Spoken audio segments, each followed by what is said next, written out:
ఎక్కడైనా ల్యాండ్ పై ఇన్వెస్ట్ చేయాలని అనుకుంటున్నారా? అయితే ఫ్యూచర్ సిటీలో ఇప్పుడే ల్యాండ్ పీస్ పెట్టుకోండి. పూర్తి వివరాలకు మాకు కాల్ చేయండి.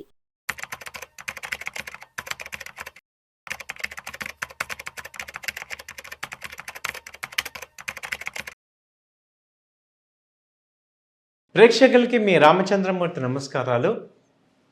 ఇప్పుడు మనం నిఫ్టీ ఇండెక్స్ టాప్ 50 కంపెనీస్ చూసుకుంటే వాటిలో ఇప్పుడు లాంగ్ టర్మ్ ఇన్వెస్ట్మెంట్ చేసే గ్రోత్ పొటెన్షియల్ని మిగతా సెక్టార్స్ ఓవర్టేక్ చేస్తున్నాయి అనేది ఒక మ్యూచువల్ ఫండ్స్ వాళ్ళ వాదన.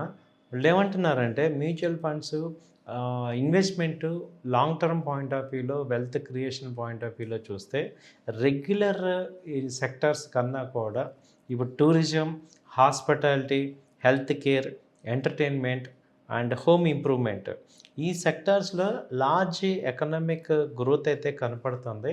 అయితే వాటి యొక్క పర్సంటేజ్ ఇండెక్స్లో దాదాపు 10% ఉంది అంటున్నారు. సో దీన్ని పాయింట్అవుట్ చేస్తుంటే చాలాసార్లు ఏమవుతుందంటే ఏదైతే గ్రోత్ సెక్టార్ ఉందో అది ఇండెక్స్ని రిప్రజెంట్ చేయట్లేదు. ప్రజెంట్ ఏదైతే గ్రోత్ కనపడుతుందో అది ఇండెక్స్ని రిప్రజెంట్ చేయట్లేదు.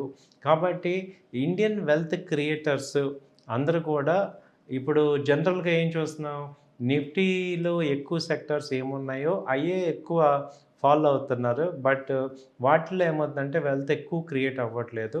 సో ఇండియాలో నెక్స్ట్ పొటెన్షియల్ సెక్టార్స్ని ఐడెంటిఫై చేస్తేనే వాటిల్లో మనం ఇన్వెస్ట్ చేసుకుంటేనే లాంగ్ టర్మ్లో గ్రోత్ అనేది సాధ్యపడుతుంది అని అంటున్నారు.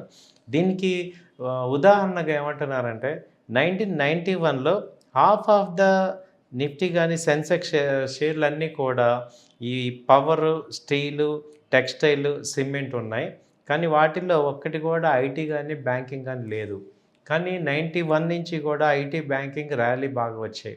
అలాగే 2001లో ఐటీ, ఫార్మా వచ్చి దాదాపు 40% ఉన్నాయి, ఐటీ, ఫార్మా ఉన్నాయి. కానీ నెక్స్ట్ పెరిగిన 2000 నుంచి 2020లో బాగా పెరిగిన కేటగిరీ తీసుకుంటే ఈ యొక్క ఐటీ, ఫార్మా వాటికి 40% వెయిటేజ్ వచ్చింది. అలాగే 2021లో ఇప్పుడు ఫైనాన్షియల్ స్టాక్స్ అన్నీ కూడా 40% ఉన్నాయి. ఇప్పుడు ఈ సెక్టార్స్ నెక్స్ట్ 10 ఇయర్స్ ఆర్జన్లో చూసుకుంటే వీటి యొక్క గ్రోత్ తగ్గే అవకాశం ఉందంటారు.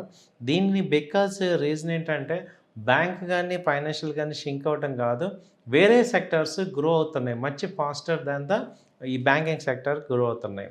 కాబట్టి ఇప్పుడు మనము వెల్త్ క్రియేట్ చేయాలి, ఇది అంతా కూడా ఒక 5 ఇయర్స్ నుంచి 10 ఇయర్స్ ఆర్జన్లో మంచి లాంగ్ టర్మ్ వెల్త్ క్రియేట్ చేసుకోవాలి అంటే ఇప్పుడు నెక్స్ట్ సెక్టర్స్ చూసుకోవాల్సింది ఏంటంటే ఈ సోలార్ సెక్టర్ కానీ, పవర్ సెక్టారు, తర్వాత ఈ battery sector, tourism, hospitality, entertainment ఈ సెక్టర్స్లో గ్రోత్ అనేది జరుగుతుంది.